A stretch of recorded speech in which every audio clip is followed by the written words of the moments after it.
अरे सिद्दीकी क्या कर रहे हो और कैसे कर रहे हो? वज़ू इस तरह किया जाता है? अरे कल इतने एहतिमाम से प्रिंसिपल के पास गए थे, अदब से खड़े थे, आज अल्लाह के दरबार में जाना है और इस तरह वज़ू करेंगे? ना सुन्नत की रियायत है, ना अदब की रियायत है। वज़ू में इस चीज़ का एहसास ज़रूरी है कि आप अल्लाह के दरबार में हाज़िर होने जा रहे हो, उस एतबार से वज़ू करो। मैं आपको सिखाता हूँ कि वज़ू किस तरह किया जाता है, सीखेंगे ना? देखिए मैं किस तरह वज़ू करता हूँ।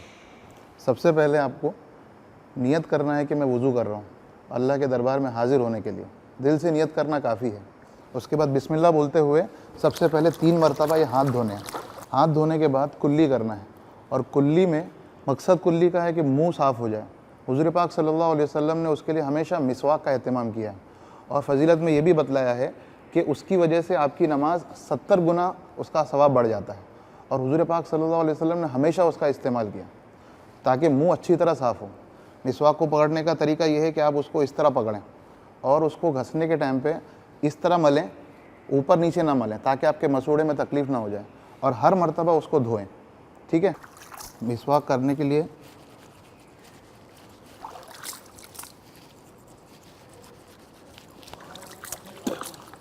हर मरतबा उसको धो के रखना ज़रूरी है, बगैर धोए उसको नहीं रखना चाहिए। और अगर आप मिसवाक ना हो तो आप उंगलियों के ज़रिए दांतों की सफाई कर दें।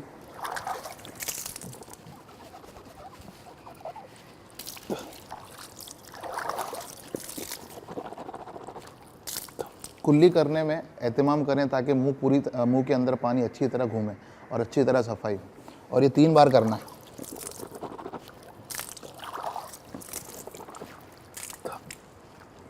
अगर रोज़ा ना हो तो गरारा भी करें ताकि अच्छी तरह सफाई हो सके। उसके बाद नाक के साफ़ करने का मसला है।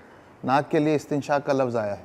आपको उसकी तरीका यह है कि आप उसको दाएं हाथ से इस तरह पानी नाक में चढ़ाएंगे और उल्टे हाथ से नाक को साफ़ करेंगे। ऐसे 3 बार करेंगे और फिर छोटी उंगली से नाक की सफाई करेंगे। ठीक है? आप देखिए,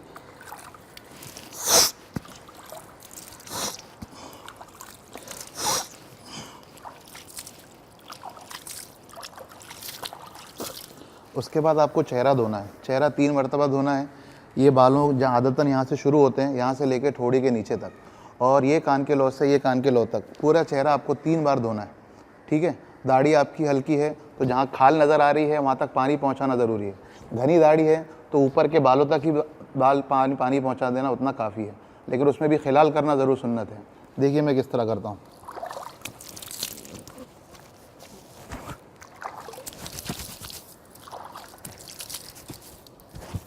ये आपका 1 मरतबा हुआ।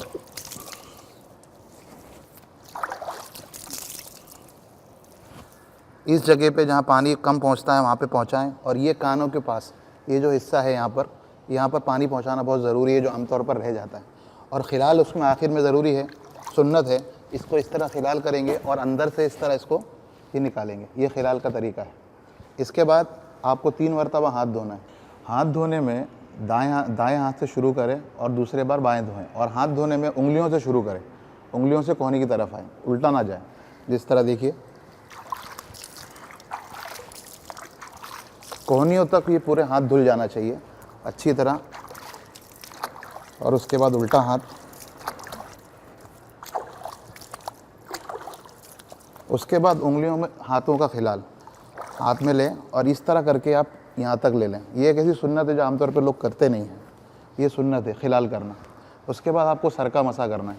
सर का मसे का तरीका ये है कि आप हाथ में पानी लें और उसको, ये जो 3 उंगलियां हैं, इसको सर के शुरू हिस्से पर रखें और उसको पीछे तक ले जाएं।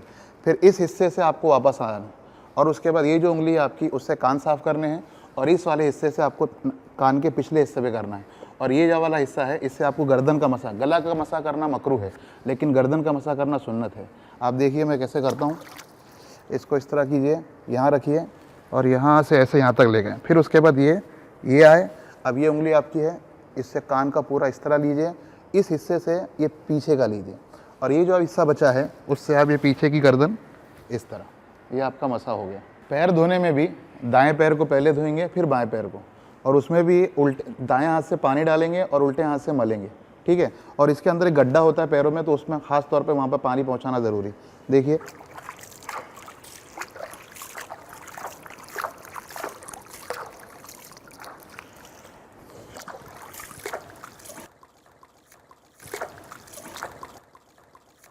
पैर धोने के बाद यहाँ पर भी खिलाल की सुन्नत है। तो खिलाल का तरीका यह है कि आप पानी लें और इस तरह पानी डालते जाएं और खिलाल करते जाएं। हालांकि पानी पहुँच जाता है, लेकिन ये एक सुन्नत है।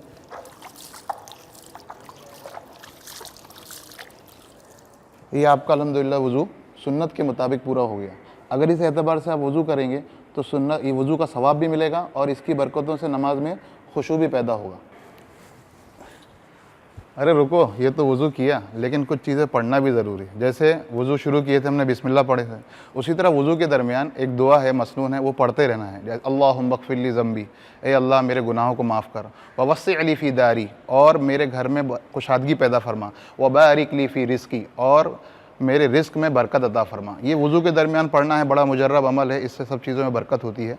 और जब वज़ू ख़त्म हो जाए, हम वज़ू करके फ़ारिग हुए, तो फिर हमें पढ़ना है अशहदु अल्ला इलाहा इल्लल्लाह व अशहदु अल्ला इलाहा इल्लल्लाह वहदहु ला शरीका लह व अशहदु अन्न मुहम्मदन अब्दुहु व रसूलुहु। और जब अशहदु अल्ला इलाहा इल्लल्लाह कहें तो उंगली से ऊपर की तरफ इशारा करें। और फिर एक दुआ है, अल्लाहुम्मा अजअलनी मिनत तव्वाबीन वजअलनी मिनल मुततहिरीन। ये दुआ पढ़ लें कि अल्लाह मुझे तौबा करने वालों में से बना और मुझे खूब पाकी हासिल करने वालों में से बना। ठीक है, करेंगे। और उसके बाद एक हदीस और सुन लीजिए। वज़ू करने के बाद हज़रत अबू हुरैरा फरमाते हैं कि वज़ू करने के बाद अगर कोई आदमी बात ना करे और जाके बग़ैर मकरूह वक्त में 2 रकात नमाज़ पढ़ ले, तो ये उसके तमाम गुनाहों को माफ़ करा देती है। ठीक है, समझ में आया आपको? करेंगे ऐसा इंशाअल्लाह। ठीक है, अल्लाह आपको ठीक, जज़ाकल्लाह। अस्सलाम वालेकुम।